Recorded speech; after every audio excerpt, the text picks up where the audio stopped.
بسم الله الرحمن الرحيم.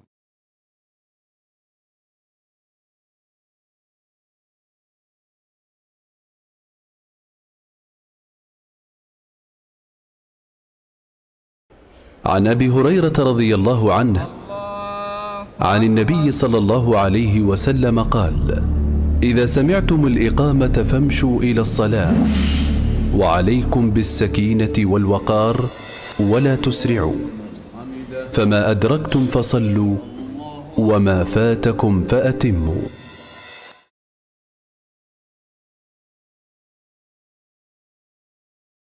عن أبي سعيد الخدري رضي الله عنه قال: قال رسول الله صلى الله عليه وسلم: إذا صلى أحدكم فليصل إلى سترة وليدن منها، ولا يدع أحدا يمر بينه وبينها، فإن جاء أحد يمر فليقاتله، فإنه شيطان.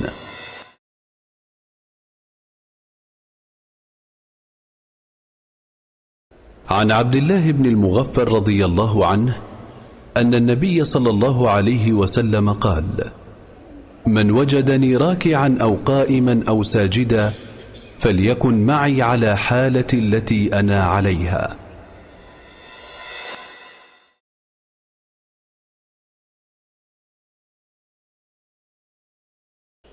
عن أبي سعيد الخدري رضي الله عنه قال: قال رسول الله صلى الله عليه وسلم: ألا إن كلكم مناج ربه، فلا يؤذين بعضكم بعضا، ولا يرفع بعضكم على بعض في القراءة، أو قال في الصلاة.